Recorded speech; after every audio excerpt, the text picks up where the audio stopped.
Hey guys, it's Catherine and you're watching CUKpop Today.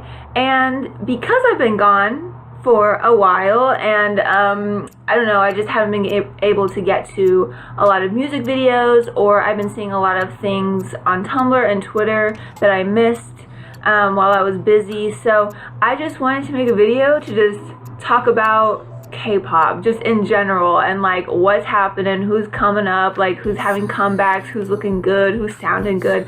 So it's sort of a fangirl Friday, I guess. And to kick off this video, I'm going to talk about my kings, the legends, the one and only SHINee.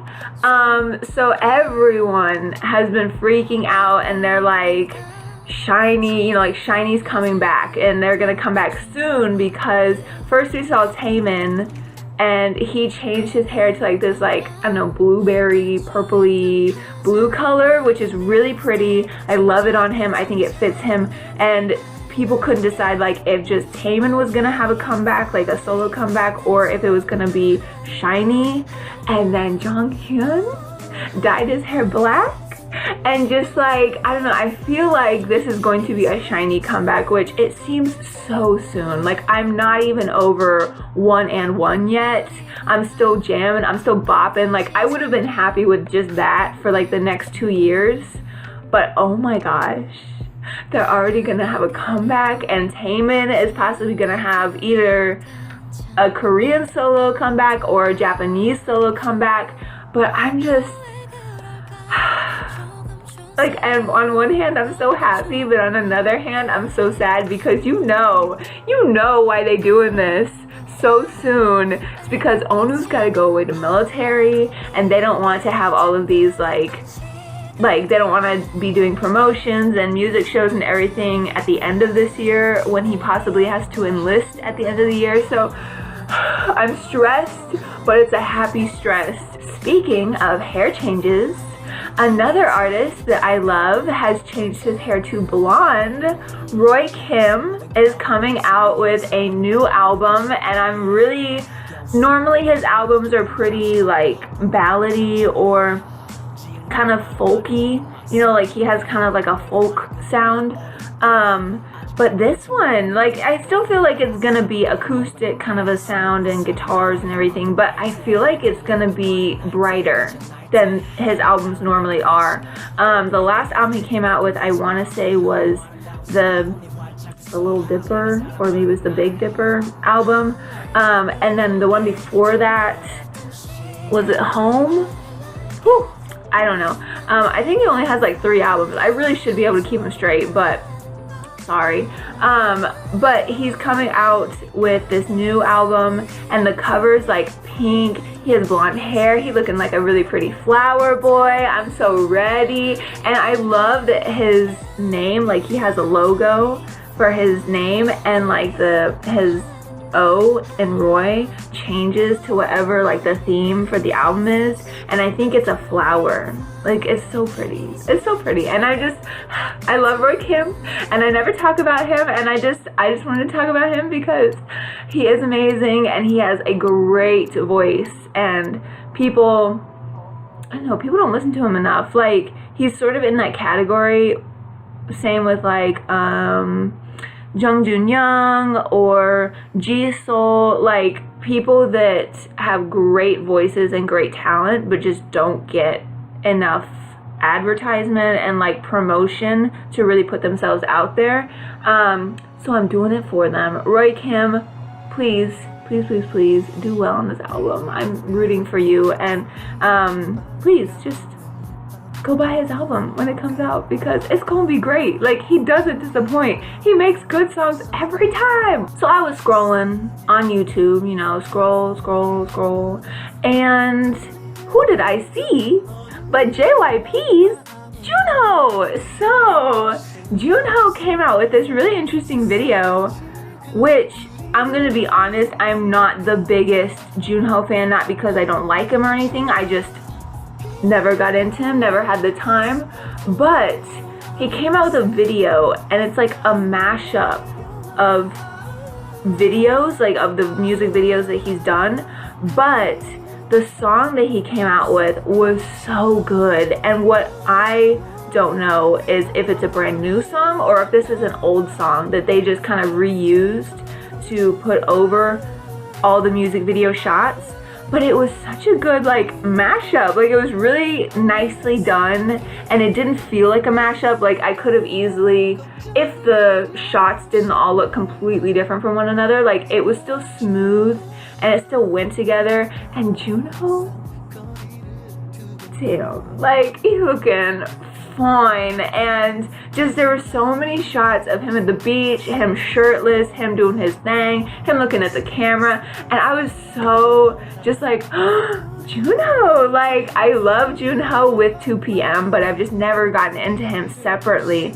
But dang, that video just caught me by surprise. It was so good. I'll put a link for it in the description down below if you haven't seen it. But it is just, I don't know, like I watched it and I loved it, and I've like watched it multiple times since. Like I just really like it. And also I don't know if this means that he's going to be coming out with like a Japanese album, because I haven't heard anything for a Korean album, so it might be he's doing something in Japan. But everyone's like freaking out and like, oh, 2PM, are 2PM coming back? It's like, no. You think they're gonna be coming back? No. Just the way JYP has been treating those boys has made me so sad. And there was even an article recently, oh, this made me real sad. There was an article, and I think it was Junho that was in the article, and it was basically like Junho was on a show, maybe a variety show, and he talked about like the future of 2PM, and like then he discussed whether 2PM was still kind of JYP's like main boy band, that kind of the money maker basically. Like was 2PM really delivering the way JYP wanted them to? And it just like it was so sad, and it was like because the torch has now basically been passed on to more GOT7 and Twice. And not that JYP has just kind of like pushed 2PM to the side, but I definitely feel like he's probably less involved in their comebacks, like this one they had recently, Gentleman's Game. Like I just get the feeling JYP is sort of like, all right, you're grown men, like you can do your thing, and I'm gonna focus on the younger groups, which on one hand it's like woohoo, like creative control, but on another hand it's like, oh crap, like this is up to us, and like JYP isn't that involved in what we have to do. So I don't know, like just the music video for Junho made me emotional, but then the, I don't know, the like articles I've been seeing, and the fact that 2PM does not come back as frequently as they used to. So I don't know, that just, it made me sad a little bit. I mean happy, because I'm glad that like we have Junkei, we have Junho, like people make their own songs out of 2PM and they have good solo careers. But it also made me sad because it was like, wow, like 2PM is such a legendary group and like have so many hits and just like classics in K-pop, and it just makes me really, it bums me out that they're sort of just kind of fading away. I'm glad that they still have a strong fandom, but they're really not gaining any new fans, which just, I don't know, it's the whole situation makes me sad. On to photo shoots. Okay, so the first one I want to talk about, Yibo from Unique. Now, some of you may not know Unique, but when I got into K-pop, Unique was popping. Unique was up there. Unique was getting it. And they were just, oh my gosh, like they were the hottest thing. And then, poof, they just like disappeared out of thin air. And I understand that they're a Chinese group and it's very hard for them to, you know, fly back and forth from China to Korea and really do kind of two kinds of promotions, because they make songs in Korean and Chinese, even in English sometimes. And so I understand it's difficult to travel, but it has been years And it's not only like, oh, we haven't had any Korean comebacks or anything, but I'm pretty sure, like, I've been trying to keep up, but it's kind of hard with, like, China's, the way they promote and, like, put out media and stuff. It's just hard to keep up with. But I don't even think they've really come out with anything in China either. Like, it's not like, oh, they're prospering in China, but just not doing anything in Korea. Like, I don't feel like they're doing anything. And I know that, like, Yibo, Wenhan, like, they're really active on variety shows. And then we have Sung Yoon, who was on Show Me the Money last year. I think he's gonna be doing Show Me the Money this year. But just like, we have not seen Unique as a unit in so damn long. And it just makes me so sad. So when I saw these pictures of Yibo, oh my gosh, the boy has glowed up. Like, so grown, so sexy. And I was so shocked because, again, I have not seen this boy. He is my bias in Unique, and I have not seen him in forever. And so I was just really stunned. Like, the pictures were gorgeous. And it wasn't just one photo shoot in one location with one outfit. There were multiple locations, multiple outfits. So it just made me so happy to see my man prospering like that. Like, you go, Yibo. Also, the month of May is doing very well for magazine covers in Korea. So we have W Magazine, which I love all of these magazines, and they're like top notch when it comes to pictures. W Magazine has Song Joong Ki on the cover, and he just be looking, he's just looking good. And his sweaters on the beach, like, he has like sort of artistic pictures in the magazine, and then he has just sort of normal, like, oh, I'm in a sweater outside sort of pictures, you know, like, there's a good balance of both. And then we have Esquire, and Park Hae-jin is on the cover of Esquire, and he's just looking like grown. And which, I mean, I know he's grown, he's like 30s, you know, like 33, 34, but I don't know, just sometimes I forget that, and then I see him, and I'm like, oh wow, you know, like, he looks, you know, older, and then I'm like, oh damn, he is older, he a man, like, ooh, and he just looks really good. Just simple modeling pictures, and you know, he's a pro, he models all the time, but just simple modeling pictures, but just really classy, really classic, and just sharp. Like, boy took my breath away. I just saw the cover of his Esquire picture, and like, oh my gosh, I just, oh my gosh, like, I melted. And then we have Winner, which they're on the cover of High Cut. Now, High Cut is a bi-weekly magazine, so it's not like they're on the cover for the whole month, but I just wanted to point this out because the pictures from High Cut, if you have not seen them yet, which if you in the K-pop circle and if you in inner circle, you probably have seen them, but they're just, wow, just stunners, so beautiful. And I just want to point out Jinwoo because he looks so good, he looks so hot, he looks so, I don't know, just like, he should be on a runway, he should be in magazines all the time. Like, he is just so attractive and so pretty, and Winner really did that. And I love High Cut too. I love their style of photo taking, and so I was so happy to say they did Winner well. Like, they didn't play them, they didn't put them in weird outfits, they didn't, like, I don't know, try to do something crazy with them. Like, it was just good, classic, like, artistic photos. So thank you, High Cut. The last thing I want to talk about for this video is BTS attending Billboard Music Awards. So, I mean, I had a feeling they would get an invitation to go. I think we were all sort of hoping and pulling for a performance. And America, we like surprise performances, but only from American artists. So I don't really think, like, they ain't gonna pull like a 21 at the Mama Awards kind of thing. Like, they're gonna do just kind of simple okay, Ariana, Nicki, Miley, you know, whoever, Kanye, maybe, I don't know, Kendrick.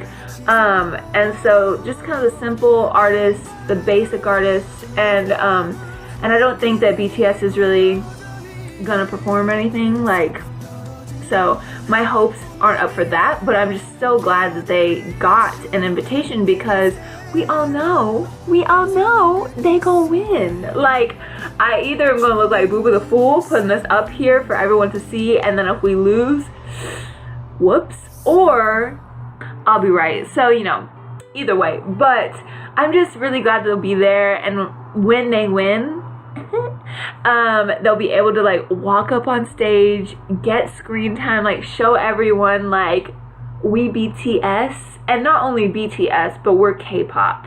And I would feel this way if it was any K-pop group, even if it was a group that I don't really like stan, you know, like if it was a girl group or like a lesser known boy band. Like, I'm just saying this is sort of a big deal, not just for BTS, but for all of K-pop. And really, like, it's kind of easy for me to say because I like BTS, so maybe this is just gonna sound dumb, but like, honestly, just be happy for them. Like, just support them and be happy that someone from K-pop has actually gotten over to the US again. I mean, I know we've had K-pop artists, you know, Girls' Generation, Super Junior, Psy, 21, CL. Like, we've had people come over and do their thing, and they slay, and now this is just another one added to the group. So just support, try not to hate. I know that like there are people that are like, why are BTS the ones that got to go over, why weren't XO or, you know, whoever, I don't know, like Icon. Actually, fuck that, Icon doesn't deserve that, but but like, I'm just saying, BTS have worked hard, just like all of your favorites have, and they deserve this, and I'm glad that they got the invitation to go. And my only concerns now, like, I'm glad they got the invitation, but now, you know what a girl is stressing out about? Their outfits. So, they always come to the Mama Awards, to the Melon Music Awards, Gayle June, like, looking sharp, looking A+, and I need them to bring their A game to the Billboard Music Awards and show everyone up, because I swear, if they like are like, oh, it's America, we'll try to be toned down and like we'll dress in jeans or, you know, a big t-shirt, a girl is gonna have a heart attack. Like, I'm sure BTS are stressing out too, but are they really stressing out as much as I am? I don't think so. So, BTS, please bring your fashion game. Like, do well. Please, please, please. And the last thing I want to say is to all the artists and all the sort of new fans that might get into BTS because they see them, you know, on the Billboard Music Awards and they check them out, or, you know, their friends introduce them or whatever. Like, I'm glad that they'll be getting the screen time, and they will definitely get more followers and more, you know, people interested in, maybe not them, but K-pop in general, so that would still be good. But, like, I want to separate the people that genuinely have an interest and are like, hey, let me get into this, and are just like, oh, BTS, hashtag, you know, what a great group, and kind of just jump on the bandwagon, sort of like how a lot of Viners and YouTubers that weren't doing very well, like in their views or just in their kind of like social media career, and then everyone started doing like the, oh, first time K-pop fan reacting to a K-pop video, which is like, okay, if you genuinely gonna be interested in the video, good for you, but like, when people just do it for views or for attention or for likes, like that I cannot stand. So I just want us to be aware as armies and as K-pop fans to just sort of differentiate the people that are genuine and the people who are fake, because there will be so many people after this that are like, oh, K-pop, yeah, I fuck talks with them and then like, I don't know, like go and insult Asians or, you know, make fun of them or like say, I don't know, they're just like hypocrites and attention seekers. So anyway, this video seemed really long, but I just wanted to talk about some of those things. There's just like a lot of stuff happening in media. There's so many comebacks. Oh my lord. Vix, Astro, 17, like oh my gosh. I'm sure there's like tons of girl groups starting to come back. I think Twice is having a comeback. That's just gonna be crazy. It's always crazy when Twice comes back. So just so much stuff is happening, and I just wanted to make a video to sort of like talk about some things or talk about things that I was interested in. You know, like not everyone's interested in Korean magazine covers, but I am, so that's what we're gonna talk about here today. So in the comments below, tell me your thoughts and opinions on just anything that's going on in Korea, even in like just Asian entertainment or media. If I talked about something that you're interested in, please, you know, like talk about it in the comments down below and we can chat. And like this video, subscribe, follow me on Tumblr and Twitter, those are down below. And thanks for watching. Oh my gosh, no, there's one more thing. Guys, before I go, Psy's new album. I haven't listened to the title songs, I'm still waiting, I need to react to those. But Psy's new album, go listen to it. You will not be disappointed. It is so good. It's so damn good. Love with Taeyang? Oh my gosh, like what a song. I was so shook by that song. Okay, and just like, I have to go. But Psy's new album, it's amazing. It's probably gonna be one of the best albums this year. Go listen to it. And thanks for watching CUKpopToday, and have a good day.